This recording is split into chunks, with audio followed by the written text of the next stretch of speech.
Hello friends, आज के इस वीडियो में हम चर्चा करेंगे Bihar integrated BEd for inter pass students के लिए जो नोटिफिकेशन आया है उससे संबंधित पूरी जानकारी आज के इस वीडियो में आप लोगों को मिलेगी।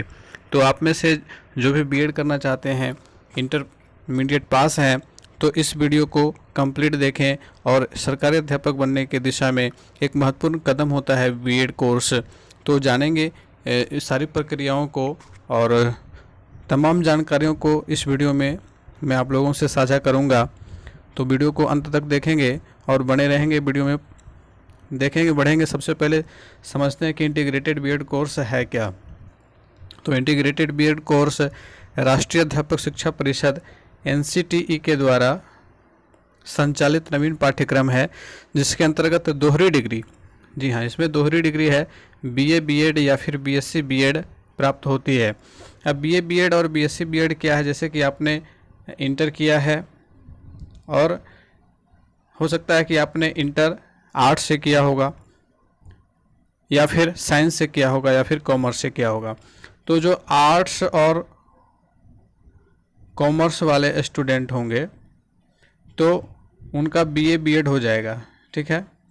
और जो साइंस के कैंडिडेट होंगे तो साइंस वाले कैंडिडेट बीएससी बीएड के अंतर्गत चले जाएंगे। चूँकि ये 4 वर्षीय कोर्स है तो इसमें बीए बीएड दोनों शामिल है और वर्ष 2019 से इसकी शुरुआत हुई है।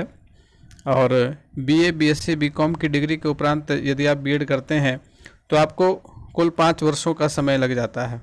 यहाँ तक कि जिस प्रकार से हमारी बिहार की शिक्षण प्रणाली है तो 5 वर्ष से ज़्यादा का भी समय लग जाता है।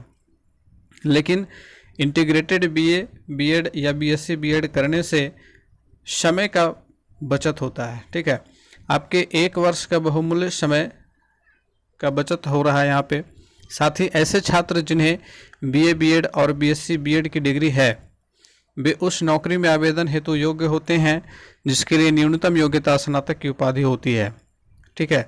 यदि आपने 4 वर्षीय बीएड कोर्स कर लिया है तब फिर आपको अलग से ग्रेजुएशन करने की आवश्यकता नहीं है, आपका ग्रेजुएशन इसी में साथ साथ हो जाता है। तो ये काफ़ी अच्छा कोर्स है और इंटर पास स्टूडेंट्स के लिए खास करके और बहुत अच्छी अपॉर्चुनिटी है। कोर्स का नाम क्या है, तो 4 years integrated BA BEd and BSc BEd ये कोर्स का नाम है। अब सवाल उठता है आपके मन में कि इंटीग्रेटेड बीएड कोर्स है क्या। तो इंटीग्रेटेड बीएड कोर्स के अंतर्गत 2 डिग्रियां एक साथ दी जाती हैं, बीए बीएड अथवा बीएससी बीएड, +2 या इंटरमीडिएट के विषय के अनुसार, जैसा मैंने अभी बतलाया। अब अगला प्रश्न उठता है कि इंटीग्रेटेड बीएड कोर्स के लिए कौन कौन आवेदन कर सकते हैं। तो इंटीग्रेटेड बीएड कोर्स के लिए वे सभी अभ्यर्थी जो इंटरमीडिएट पास हैं, ठीक है। अनारक्षित श्रेणी के अभ्यर्थियों के लिए न्यूनतम 50% अंक होने चाहिए और आरक्षित श्रेणी के अभ्यर्थियों के लिए न्यूनतम 45% अंक होने चाहिए, ठीक है। यदि आपने इंटरमीडिएट न्यूनतम 50% अंकों से पास किया हुआ है तब फिर आप इसके लिए एलिजिबल हो। और यदि आप SC ST कैटेगरी में आते हो तो वहाँ पे 45% पर भी आपका नामांकन हो जाएगा। अब बात करते हैं कि इस कोर्स की अवधि कितनी है। तो इस कोर्स की अवधि 4 वर्ष है। 4 वर्षों में यह कोर्स आपका पूर्ण हो जाएगा। क्या बिहार के बाहर के अभ्यर्थी आवेदन कर सकते हैं और उन्हें आरक्षण का लाभ भी मिलेगा। तो देखिए, यहाँ पे बिहार के जो बाहर के अभ्यर्थी हैं वे आवेदन तो कर सकते हैं लेकिन उन्हें आरक्षण का लाभ नहीं मिलेगा। बिहार के बाहर के अभ्यर्थी जो होंगे वो अनारक्षित श्रेणी में यानी कि सामान्य श्रेणी में, जनरल कैटेगरी में वे आवेदन करेंगे, ठीक है। अब बढ़ते हैं कि नामांकन की प्रक्रिया क्या है। तो इसे ध्यान से समझेंगे कि नामांकन की प्रक्रिया क्या है। इंटीग्रेटेड बीएड कोर्स में नामांकन के लिए सबसे पहले आपको प्रवेश परीक्षा देना होगा, ठीक है। सबसे पहले प्रवेश परीक्षा की बारी आएगी। तो उसके लिए अभी ये जो नोटिफिकेशन निकला हुआ है यह प्रवेश परीक्षा के लिए ही नोटिफिकेशन है। नामांकन एवं पाठ्यक्रम का संचालन इस ललित नारायण मिथिला विश्वविद्यालय दरभंगा को नोडल एजेंसी बनाया गया है और इससे संबंधित 4 महाविद्यालयों में नामांकन एवं पाठ्यक्रम संचालन होगा। और आप देख लें यहाँ ध्यान से कि ये 4 महाविद्यालय कौन कौन से हैं। तो पहला है Vasundhara teachers training college Muzaffarpur Bihar. 100 seat प्रत्येक महाविद्यालय में है, यानी कि कुल मिला के आपको 400 सीट हैं।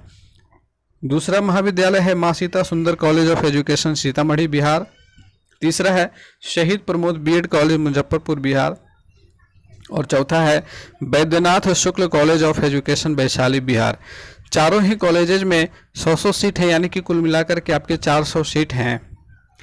अब बात करते हैं आगे कि इंटीग्रेटेड बीएड कोर्स की प्रवेश परीक्षा में शामिल होने के लिए हमें किस वेबसाइट पर जाना होगा। तो आप यहाँ पे वेबसाइट देख सकते हो www.biharintegrated.bed.lmnu.in या फिर LMNU के ऑफिशियल वेबसाइट है www.lmnu.ac.in पर जाकर के आप आवेदन कर सकते हो। और एक सुझाव मैं यहाँ पे देना चाहूँगा कि आवेदन करने के पहले आप हैंडबुक को डाउनलोड करके पूरा पढ़ लें, एक एक जानकारी को आप समझ लें तो ज़्यादा बेहतर होगा। वैसे मैंने इसमें जितनी भी महत्वपूर्ण जानकारियाँ हैं उसे डिस्कस कर लिया है। अगला है कि परीक्षा परिणाम आने के बाद काउंसलिंग की प्रक्रिया होगी। ठीक है, परीक्षा में आप सफल हो जाते हो, अच्छे रैंक में आते हो तो फिर आपको काउंसलिंग में बुलाया जाएगा। काउंसलिंग के उपरांत मेधा सूची में आने वाले छात्रों का नामांकन होता है। काउंसलिंग के उपरांत जो है मेधा सूची तैयार की जाती है और यदि मेधा सूची में आप आ जाते हो तो आपका सिलेक्शन एडमिशन के लिए हो जाएगा। अब महत्वपूर्ण तिथियों के बारे में जानकारी हासिल कर लें कि आवेदन करने की तिथि बिना विलंब शुल्क यानी कि लेट फाइन के बिना 14/7/2021 आज से ही 14/8/2021 तक है। पूरे एक महीने आपको समय दिया गया है तो आप आराम से आवेदन कर सकते हो। और आवेदन करने की तिथि विलंब शुल्क के साथ तो 16/8/2021 से 19/8/2021 तक ये आवेदन करने की तिथि है विलंब शुल्क के साथ विथ लेट फाइन। सुधार के लिए आवेदन करने के बाद जो अगर त्रुटियां हो जाती हैं तो उसमें सुधार के लिए 20/8/21 से 21/8/21 2 दिनों का समय आपको दिया जाएगा।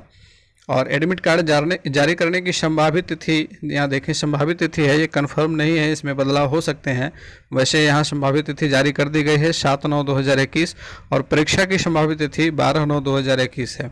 तो कुल मिलाकर के सारी महत्वपूर्ण तिथियों को जारी कर दिया गया है और सब कुछ ठीक ठाक रहा तो इसके अनुसार से आपकी सारी प्रक्रियाएं पूर्ण हो जाएंगी।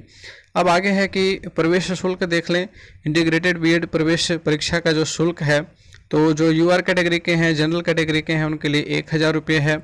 बीसी ईबीसी महिलाएं, ईडब्ल्यूएस यानी कि आर्थिक रूप से कमज़ोर वर्ग, डिफरेंटली एबल्ड यानी कि दिव्यांगजन, इनके लिए 750 रुपये फीस रखा गया है। और SC ST कैंडिडेट के लिए 500 रुपये फीस रखा गया है। तो ये था प्रवेश परीक्षा का शुल्क। अब प्रवेश परीक्षा का केंद्र कहाँ कहाँ रहेगा तो आपके 3 केंद्र बनाए गए हैं और ये 3 केंद्र हैं पटना, मुजफ्फरपुर, दरभंगा। फ्रेंड्स, यदि आप लोगों को वीडियो अच्छा लग रहा है तो लाइक, शेयर और सब्सक्राइब करना ना भूलेंगे। बढ़ते हैं आगे कि इंटीग्रेटेड बीएड कोर्स प्रवेश परीक्षा का पाठ्यक्रम क्या है। तो आप देख लें यहाँ पे आपका सिलेबस प्रवेश परीक्षा में इस प्रकार से प्रश्नों की संख्या रहेगी और कौन कौन से सब्जेक्ट्स रहेंगे इसे आप ध्यान से देख लें। सबसे पहला जनरल इंग्लिश का कॉम्प्रीहेंशन रहेगा। कॉम्प्रीहेंशन से 15 प्रश्न पूछे जाएंगे। उसके बाद जनरल हिंदी, सामान्य हिंदी, इसमें कॉम्प्रीहेंशन के साथ साथ व्याकरण के सवाल भी रहते हैं तो इससे भी 15 सवाल रहेंगे और 15 मार्क्स रहेंगे। लॉजिकल एंड एनालिटिकल रीजनिंग तो इससे 25 सवाल रहेंगे आपके रीजनिंग से और 25 मार्क्स होंगे। जनरल अवेयरनेस सबसे ज़्यादा इम्पोर्टेंट पार्ट जनरल अवेयरनेस का है, 40-40 अंकों के सवाल आते हैं इसमें। टीचिंग लर्निंग इन्वायरमेंट इन स्कूल्स, इससे 25 सवाल आएंगे और 25 मार्क्स के रहेंगे। तो इस प्रकार से कुल मिलाकर के आपके 120 प्रश्नों का यह सवाल होगा और इसमें 120 मार्क्स आएंगे। नेगेटिव मार्किंग इसमें नहीं रहेगी, तो नेगेटिव मार्किंग की आपको चिंता नहीं करनी है, नेगेटिव मार्किंग इसमें नहीं रहेगी। अब आगे बात कर लें कि प्रवेश परीक्षा की आप तैयारी कैसे कर सकते हो। तो प्रवेश परीक्षा की तैयारी के लिए सबसे पहला काम आप लोगों को करना है कि विगत वर्षों के प्रश्न पत्र को डाउनलोड करके उसका अभ्यास करें। 19-20 के जो प्रश्न पत्र हैं या फिर जो बीएड के जो प्रवेश परीक्षा के जो प्रश्न पत्र हैं, जो बीएड ग्रेजुएशन लेवल के जो प्रश्न पत्र होते हैं, आप उसे भी डाउनलोड कर सकते हो। ठीक है, ग्रेजुएशन लेवल का जो प्रश्न पत्र होता है तो सिलेबस दोनों का सेम ही है, इस चीज़ को समझ लें, आपकी सिलेबस दोनों का सेम है और उससे करंट अफेयर्स और इंग्लिश, हिंदी सारे प्रश्नों का पैटर्न आप समझ जाएंगे। प्रश्न पत्रों का पैटर्न समझना बहुत ज़रूरी है कि किस प्रकार के प्रश्न पूछे जाते हैं। करेंट अफेयर्स नियमित रूप से स्टडी करें, और इसके लिए आप लोगों को कुछ स्तरीय समाचार पत्रों को देखना है, या फिर आप कुछ करंट अफेयर्स के वीडियोज भी देख सकते हो। प्रतियोगिता दर्पण एक प्रमुख पत्रिका है करंट अफेयर्स की तैयारी के लिए, आप उसका इस्तेमाल कर सकते हो। हिंदी एवं अंग्रेजी के पैसेज नियमित रूप से बनाएं, ये आपको काफ़ी हेल्प करेगा। हिंदी एवं अंग्रेजी के जो पैसेज होते हैं, क्योंकि अनसीन पैसेजेस से काफ़ी सवाल रहते हैं। इंग्लिश में आप लोगों को कॉम्प्रिहेंशन रहेगा, हिंदी में भी कॉम्प्रिहेंशन से सवाल पूछे जाते हैं, तो इसका नियमित रूप से आप इसको सॉल्व करें। और शिक्षण से संबंधित प्रश्नों को समझने के लिए आप हमारे चैनल टीम समर हिल सीटेड क्लासेस पर जाकर के CDP प्लेलिस्ट से क्वेश्चन बैंक सीरीज को आप देख सकते हो। जितने भी प्रश्न पत्रों के जो प्रश्नों के सीरीज हैं, प्रश्नों के जो वीडियो हैं, क्लासेस हैं, आप उसे देखो, आपका ये प्रॉब्लम सॉल्व हो जाएगा। तो फ्रेंड्स, आज के इस वीडियो में हम लोगों ने चर्चा की B.Ed एंट्रेंस एग्जामिनेशन की तैयारी कैसे करें, इसके बारे में सारी जानकारी हम लोगों ने हासिल की।